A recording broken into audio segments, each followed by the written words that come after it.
Wazam, and welcome back to the Bomberman retrospective. Today we finally look at Super Bomberman, which was definitely supposed to come before the last video, but unfortunately stupidity comes easily to me. Today is a special case, because not only is Super the first game to allow 2 players in the main campaign, but I can actually show you the shit thanks to having a roommate now. We played this off my Hack SNES Classic for the vibes, and to get the closest thing to the original experience. So now let's get to it before the walls start closing in again.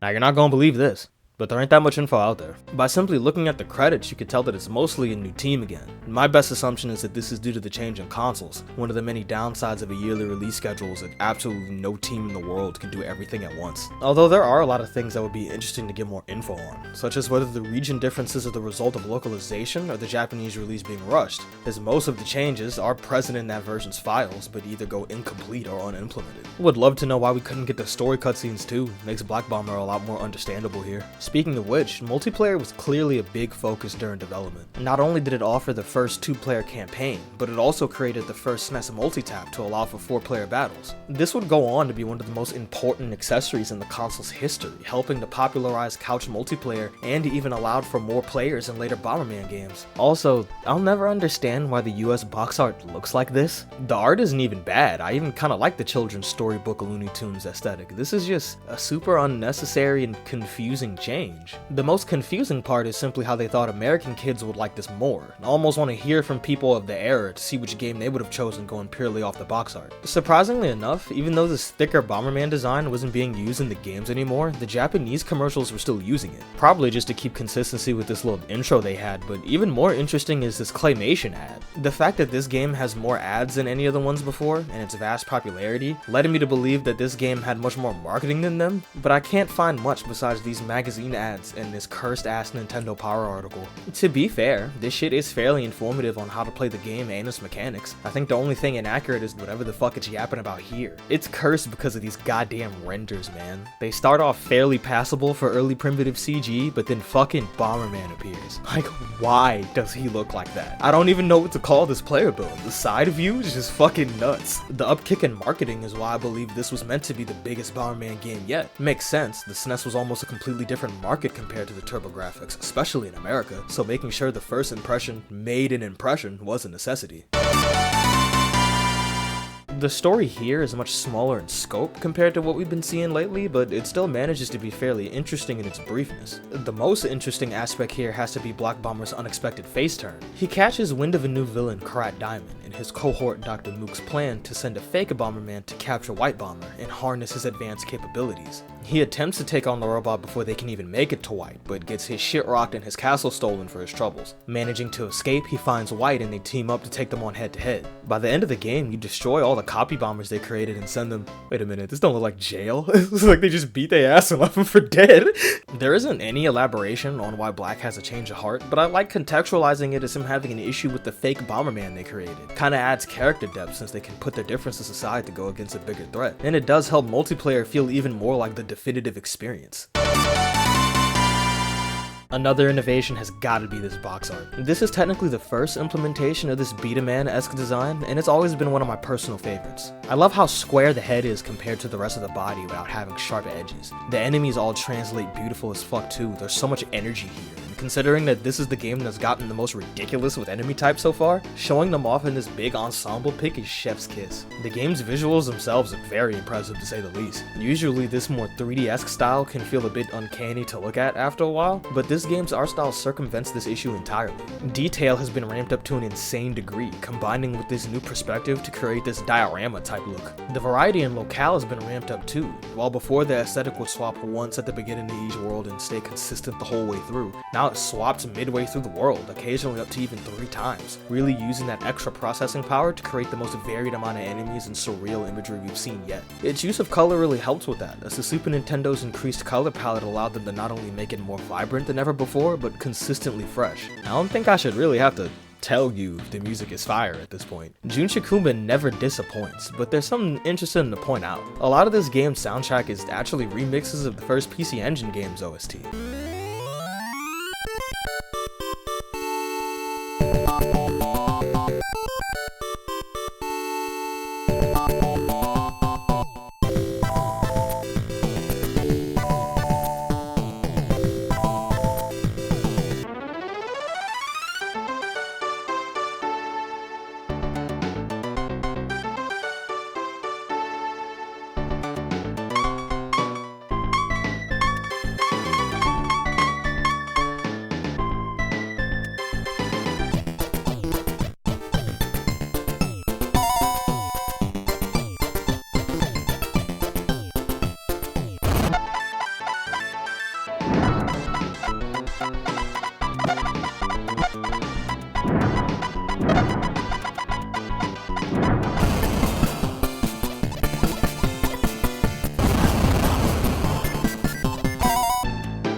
which I'm pretty sure makes this the first time a song outside of the main and bonus themes were reused, starting a tradition that, while not all future games will follow, is still an iconic aspect of the franchise. The original music is damn near life-changing too. World 4 and the credits music are deadass what plays in my head when I'm happy, and the World 6 theme really fits the intensity felt during that gauntlet. Everything's been really living up to the super suffix so far, so let's see if the landing sticks so I can finally stop procrastinating over this singular transition. The main word I'd use to describe this gameplay experience is smooth.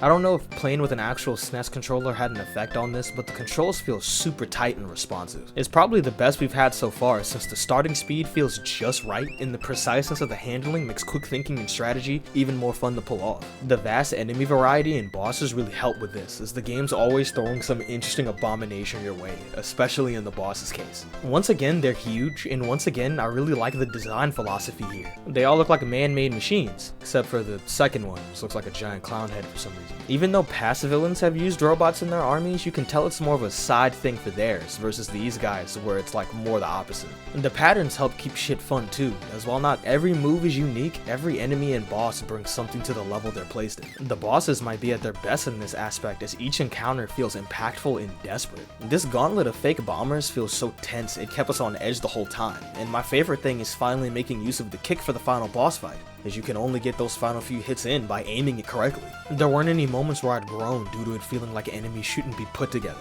It all feels fairly balanced. I really like the enemy pool here. There's just so fucking many that it's hard to pick out a few to point out. I do want to say this though, what's this game's deal with all the fucking faces? Some of all of this shit is very unsettling when you're paying attention. Like I said earlier, the multiplayer campaign is a definitive way to play this game. Not only in a story sense, but it's just genuinely more fun to tackle with another person. Now, my roommate wasn't good enough to make it all the way to the end, but we had a genuinely good time.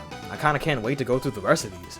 So yeah, this game just kinda succeeds at everything that it tries to do. I genuinely tried to think of things I didn't like about it, and just about all I got was how inferior the single player feels after experiencing two player. I know I say this shit in like every video, but if I was to put biases aside, this probably is the, objectively speaking, best game so far. With biases, I might say I like the PC Engine's aesthetic a bit more. This game has a legacy that don't quite make any fucking sense. Not only is it genuinely good and still loved by many, but somehow the only re-release it ever got was on fucking J2ME? That's not even a diss on phone games. I'm just more confused at why they would choose to do it this way. There's been multiple online stores it could have been added to, especially during the retro revival craze of the late 2000s and the literal SNES Classic. But no, this is not defaultly on here. I had to add it myself, which is the most baffling thing of all. The J2ME version has next to no footage out there, and from what I can tell, it's not actually the same game, but I'm never gonna get any other opportunity to talk about it, and it gave me a smooth way to bring up the lack of ports, so it stays here. It can't be understated just how confusing it is. When Mega finally came out, American publications criticized it heavily for being inferior to Super. That could also be some ancient-ass console wars activity, but I feel like it says a lot in general that the thought crossed their minds at all.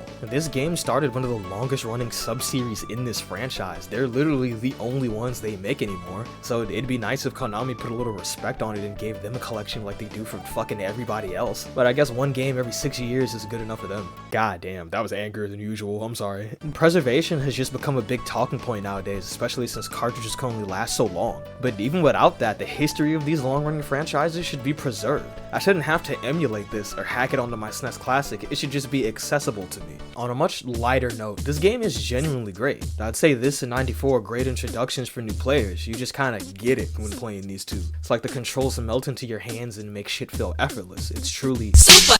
Not gonna lie, I wouldn't even blame you for unsubbing after that shit.